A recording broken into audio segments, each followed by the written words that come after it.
Hey everybody, welcome to homerecordingmadeeasy.com, visionrecordingstudios.com, and here on my YouTube channel, and this is video number 3 of the audioschoolonline.com mixing contest. This week we're going to talk about the drums, and I'm kind of finishing up the mixing of the drums, and I just want to show you what kind of my ideas are to kind of maybe help you along with your mix if you've joined the contest. If you don't know what I'm talking about, go back to the first video of this series.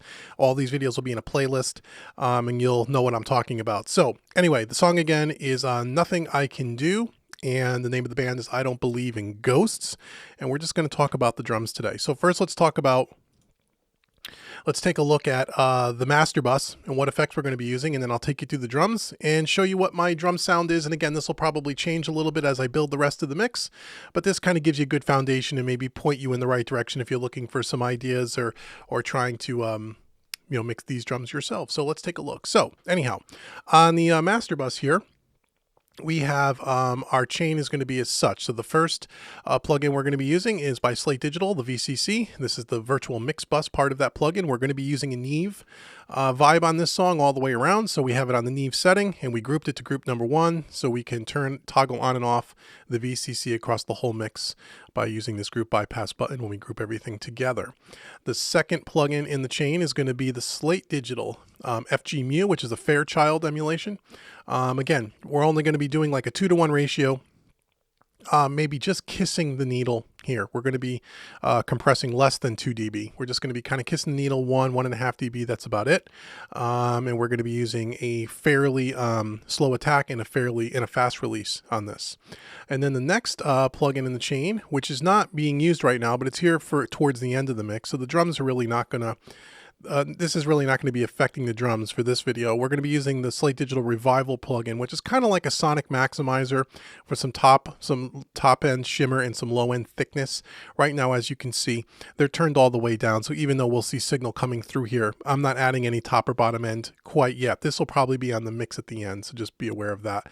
And then lastly, we have the virtual tape machine by Slate Digital. So it's a Slate Digital love fest on the master out. We're using 15 IPs on the half-inch 2-track mode, and we're using the FG9 tape type, and that's it for the master bus. Now if we go down to the drum bus itself, let's take a look at that kind of signal chain here. So on the drum bus itself, we have the virtual mix bus, again, part of the plugin on the drum bus, again on the Neve setting, set to group 1. And then I'm going to the Slate Digital FG Gray, which is the SSL emulation, again with a 2-to-1 ratio, pretty quick release, and a fairly slow to slow medium attack. Again, we're just going to be kissing the needle on this one, and I'll show you that as we play back the track. Right now, there is no parallel drum compression yet. That'll be towards the end of the mix. You'll see that in a later video. Okay, so be aware of that. Okay, so now on the drums themselves here, just so you can be aware of what we're working with here. And I scaled down some of, if you saw my last video where we went through the session setup, I talked about there are some certain tracks that I might actually eliminate from this mix because the engineer that recorded this gave us a lot of tracks to choose from. So we had 3 kick tracks. We had a live kick, a kick ambient track, and then another track here, a sample I think it was. And I just decided to stick with 1 kick drum for this mix. I didn't need all 3. Then we have a snare top, a snare bottom, and then a snare trigger, okay, as well for sample. A set of hats, a stereo overhead, room mics, and then a reverse cymbal track. And that's all we got for drums. And then I added some drum reverb, which we'll talk about in a minute. So the very first, first thing I want to do here is I'm just going to turn off all the inserts, all the plugins, so you can kind of just hear what the raw drums sound like, even though it's going through the drum bus plugin and it's going through the master plugin. But here's kind of a sample of what the raw track sounded like.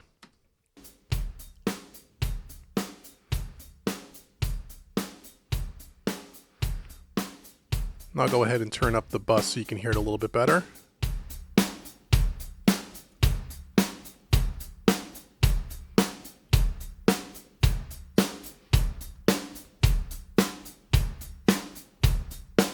Okay, so recorded pretty well. I mean, recorded very well. I shouldn't even say pretty well. Recorded very well. And that's the key to this. We have really good recorded tracks to begin with, so mixing it is not that big of a deal.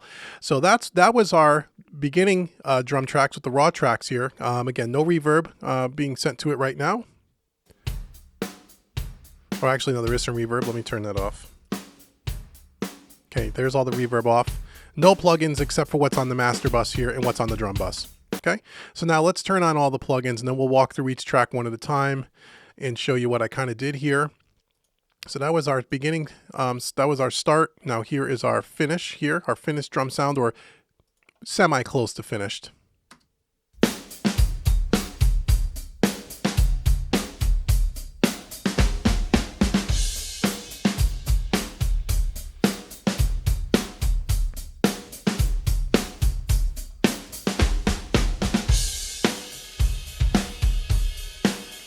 Okay, a lot fuller, a lot thicker, a lot more punchy. Okay, so let's walk through each track and show you what I did here. So again, I elected to just stay with one kick track and I got rid of the other two tracks. So if you're mixing the song yourself and you're part of the contest, you may decide to keep all of the kick drum tracks. I decided to just dump two of them and stay with one. So the very first plugin I'm using across all the drum tracks, and I've talked about this in other videos, is I'm using a phase correction tool called Auto Align, and I highly recommend again that you do some kind of phase correction because these drums did need some phase correction. They sound a lot thicker before or after the phase correction after using Auto Align. So whether you use this or another type of phase correction tool, there's other companies that make them. I like this one by Sound Radix. It's a great plugin. I've done many videos on my YouTube channel on how to use it. Go check it out. But that is the first plugin across all the drum tracks. The second plugin in the chain is the virtual tape machine, again, across all the drum tracks. Again, using it at 15 inches per second on the 16 track mode using the same FG9 tape as we did on the master bus. Okay. The next plugin in the chain is the Virtual Console Collection by by Slate Digital VCC. Again, on the Neve setting, set to group 1, just like the mix bus. Okay, and then we followed up with a channel strip. So the first thing I'm going to do here is I'm going to mute these other drum tracks here so we can just listen to the kick, and we'll go through these one at a time. Get rid of the reverb. So here is, and I'll turn up the kick drum so you can kind of hear it more.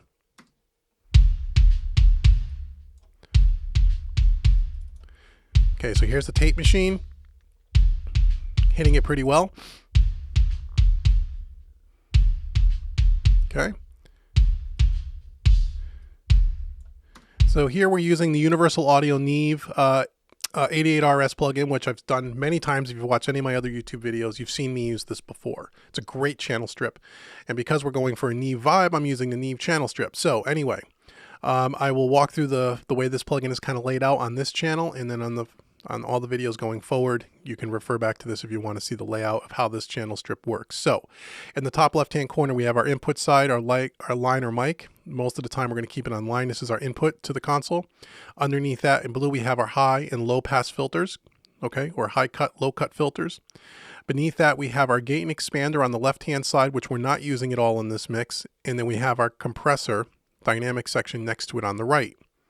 Okay, we'll skip the gate and the expander because we're not going to be using it. But if we talk about the compressor, we have the makeup gain here in red. We have the threshold here. We have the ratio here in green. And then it's either a slow or a fast attack just by clicking this LED. All the drums have a fast attack on them. There's no variable attack and release. It's either fast or it's slow. And then down here we have our release. Okay. Over in the center section is our EQ. Okay, and we turn it on by turning on this EQ button right here. Right here in the light blue color, we have kind of our high frequencies here from 1.5K up to 18K, plus or minus 12 dB. Okay, we can either make that high Q is pretty much, we'll just take we'll narrow the Q even more so. It's a fixed Q, but using high Q will actually sharpen that Q a little bit more. And then we can either make it a bell or a shelf by clicking this button here. Okay, and then if we wanted to turn the EQ on and put it before the compressor as opposed to after the compressor, we would press this button here, and that will be pre-dynamics. Okay, but we have it post-dynamics. And the little bit darker blue here, we have from 800 hertz to 9K. Here again, plus or minus 12 dB, and then we have a variable Q here. So these three knobs go together. A little bit darker blue down here as well. We have a Q. We have from 120 hertz to 2K. Again, plus or minus 12. Okay, so those three knobs work together. And then lastly, our low frequencies.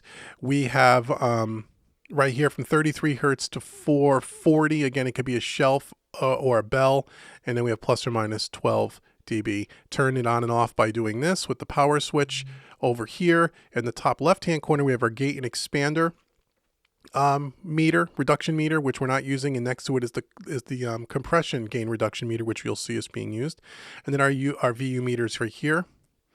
We have our fader here.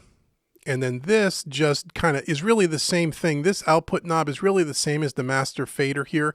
The difference is the master fader, the UA kind of modeled the output transformers of this console, and you get a little more coloration and harmonic distortion by lowering this here. So if you were to turn this up, say 5 dB, you'd probably want to crank this down a little bit just to kind of compensate. But they virtually do the same thing. The output is more transparent, if you will, than the fader, okay? Let's hope that all makes sense to you. So now if I were to just play back this kick drum here, okay. So we're coming in here. We're doing a high cut at around 7.5K. We're rolling off all the top end. We're doing a slight little roll off at the bottom end at around 30 hertz. Okay, and then for the compressor, we're doing all the drums are having kind of a medium release. We're doing a 2-to-1 ratio. You can see here in green, and we're doing a fast attack because I want the drums to kind of sit in the back of the mix. I don't want them to sit forward. I want to reserve the forward part of the mix, the front of the mix for the vocals and the guitars. Okay, and then I just dial in the threshold to taste, and I'm compressing. You'll see on this gain reduction meter up here, we're compressing maybe 3 dB. You can see it right here. Lights up that one LED. That's about 3 dB of compression, and then I just take the makeup gain and turn it up 3 dB to compensate. We're not really using any EQ here, and I'll show you why in a minute. We're not using the EQ here on the Neve. If I were to turn this off, that's before, after.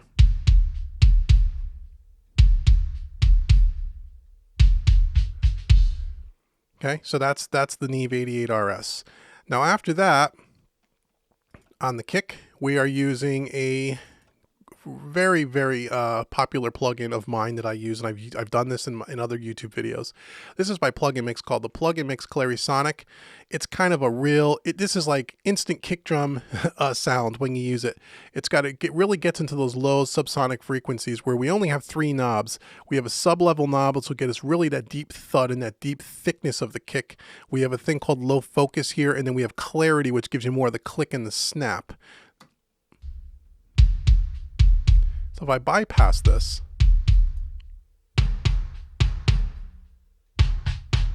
that's the original kick drum sound.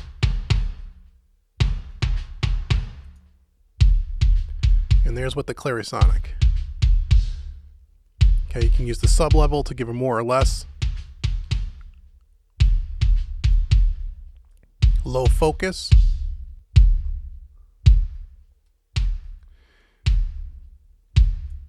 And then clarity.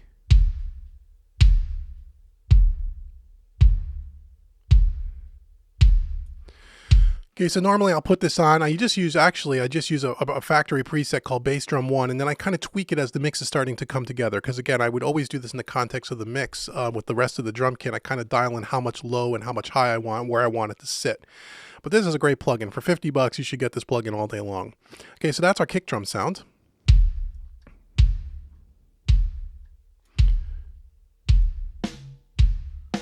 Okay, for our snare top,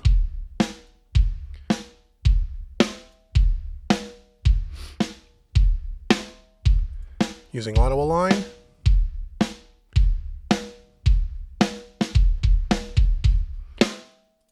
and then we're using Snare Trigger because I wanted to replace this snare with a sample. Not that the snare wasn't recorded well, I just like the sound of the sample better. So I just use a stock sample from the Snare Trigger. I think this is the platinum version of it. Whatever came stock with it, I'm just using. Because the original snare, that was the original snare. So I'm turning up the mix.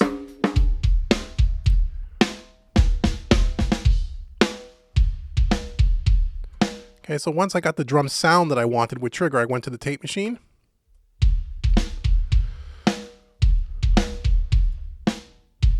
To the console.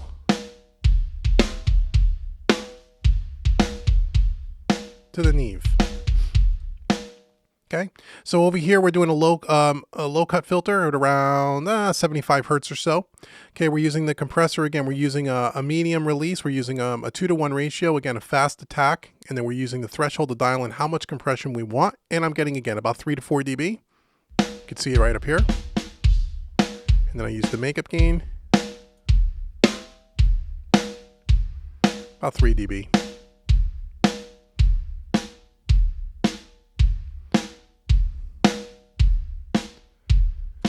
And they're right now no EQ for now, because I think the samples sounded good. You know, the thing about using samples is they're usually EQ'd and recorded very well. So what I may end up doing as we get further into the mix towards the end to make the snare pop a little more, I may throw a little bit of top end on the snare. But for right now, I think it sounds pretty good. That's why we're not using the EQ section of the Neve at this point. But if I go before the Neve,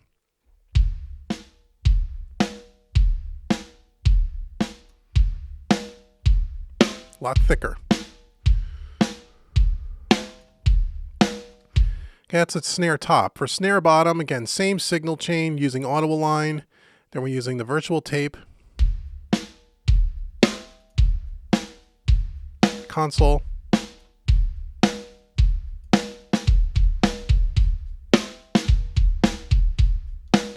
Okay, rolling off around 80 hertz on the bottom. Again, same attack and release settings and ratio settings for the snare bottom, and using the threshold to dial into taste. Again, about 3 dB. And then we use the makeup gain. Turn this down. We're clipping now.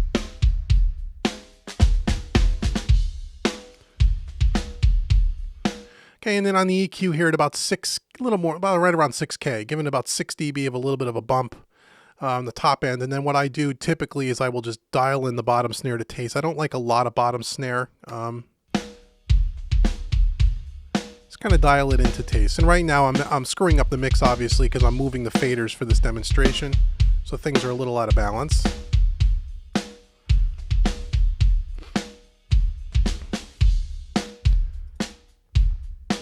Okay, and then we have the Snare Trigger, and this came as part of the downloads for the contest. It was part of the original session. And again, using auto align, using virtual tape machine. That's what that sample sounded like on its own. Adds a lot of nice character to it. Some nice gated verb on there. Sounds really nice. This triggered snare was recorded really well. Love the way it sounds, and I'm just dialing it in to taste with the top and bottom mic just to kind of give it some flair. Which is one of the reasons why I don't need any top end EQ on when we're talking about the top snare mic. I wasn't using any high end EQ because this trigger actually gives me some of that on its own.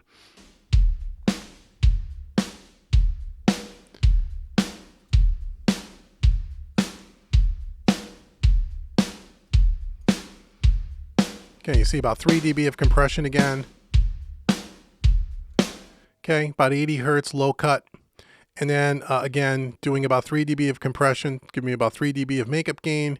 Again, fast attack, same 2-to-1 ratio, all the same. Before the Neve.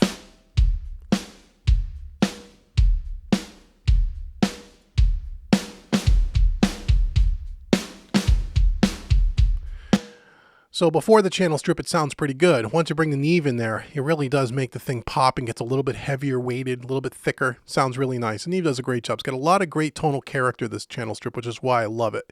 And again, we're only compressing about 3 dB. We're only just doing very light compression with this drum kit. And part of the reason is it was recorded really well. You really don't need a lot of compression. Okay, the hats, again, same thing.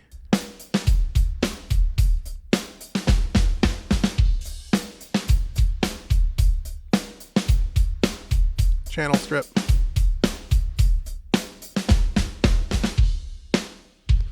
Okay, so here we're adding about 8K, about 3 dB, a little bit of a bump there. Again, compression the same as on the other tracks. Okay, and then for the overheads, an auto align.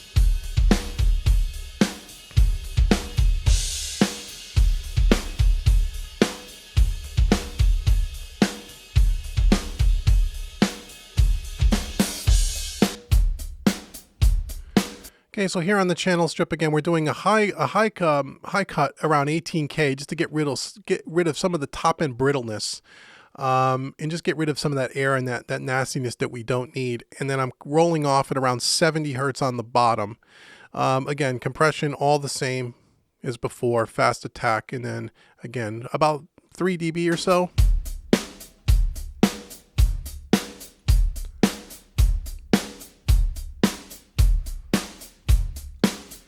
Okay, we got some EQ going on here, about 8K, just a little bit of a bump. And then around 400 hertz, we're taking out about 4 dB or so just to get rid of some of that hollowness. So before the Neve.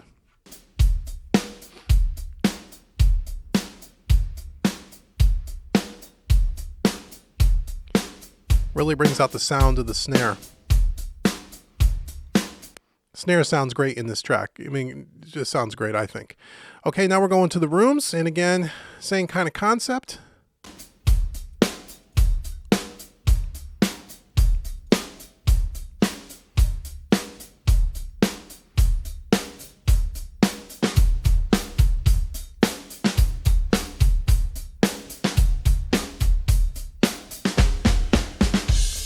Okay, so we're doing a low cut here about, what's it, 50 hertz, just to take out some of the low end rumble. Again, and a little bit of a high cut at around 18K.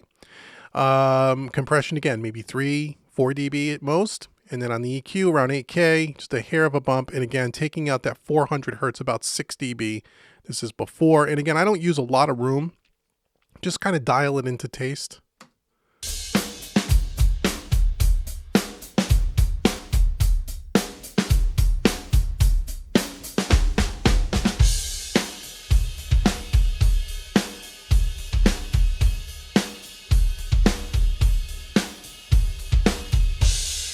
Okay, then we have this reverse cymbal, which is kind of an effect. I haven't even dealt with this yet, to be totally honest. That's just in a couple of sections of the song. They have kind of a reverse cymbal sample, which we can talk about in another video.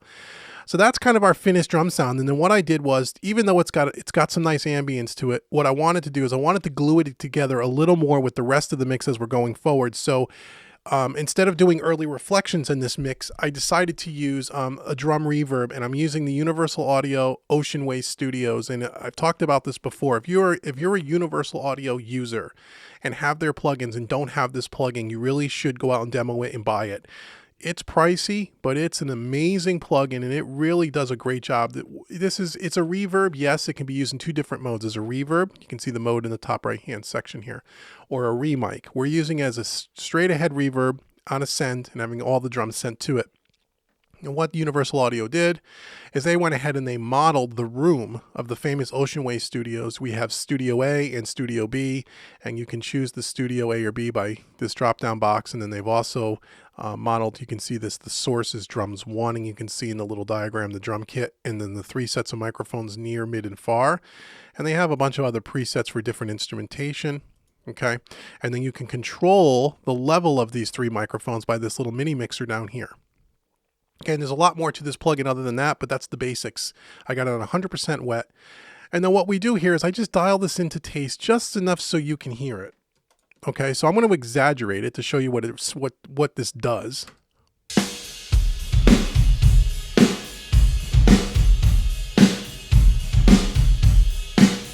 Okay, that's way too much, but that you get the idea of what it does. It's a really nice room sound of the Ocean Way Studios room. Okay, so what I do is I start down in the beginning and I just bring it in until I can hear it, and then I back it off a little.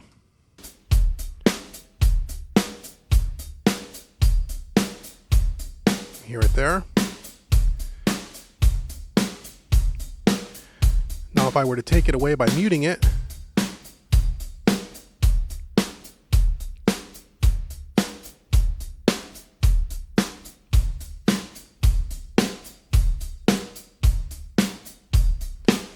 okay, hopefully you're listening to this on a good set of headphones or on studio monitors. If you're listening to this on earbuds or an iPad or an iPhone or one of those types of deals, you probably won't hear this. This is subtle. But if you're listening to this on a good set of headphones or in your studio, in your control room, you will hear that all it does is it gives some depth to the drums. It makes the drum sound a little larger, a little thicker, a little more sense of depth. And it kind of just like puts the room over the top of this drum sound. When you take it away, although the drums still sound great, it sounds a little flat. It sounds a little too focused, a little too close. This drum reverb, this Ocean Way plugin, opens that up a little bit. And you can see I'm not using a lot.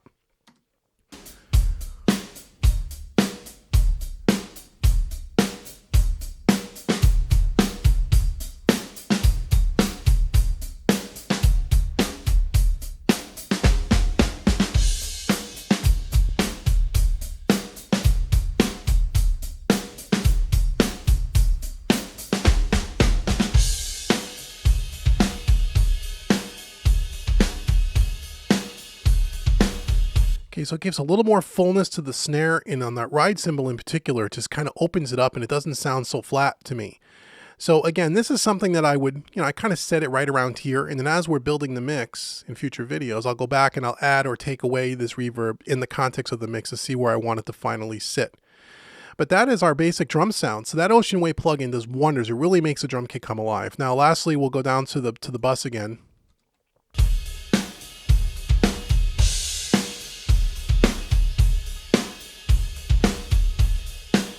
To the FG Gray.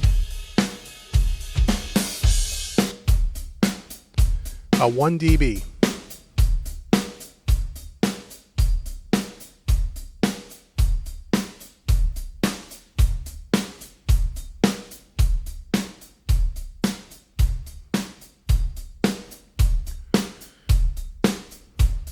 So again, the FG Gray adds a lot of character to this. And again, we're compressing a little bit more now than I would like, because I've messed around with the faders on the tracks for this demonstration. I'm probably pushing a little more signal into this than I would like. I need to go back and tweak it, but I wanted to show it to you and make sure you can hear everything good. So that is my drum sound. And again, it will be tweaked. It's not the final drum sound, but you heard the raw tracks, and this is where I'm kind of headed. So I hope this was helpful. Hopefully you've joined the contest and you're working along with me, and you're going to enter and submit your song. And who knows, maybe you'll win $6,000 worth of prizes, which is what I think the prizes are. So that's awesome. So thanks for watching. For more tips, tricks, concepts, and training around everything home recording, be sure to head out to homerecordingmadeeasy.com.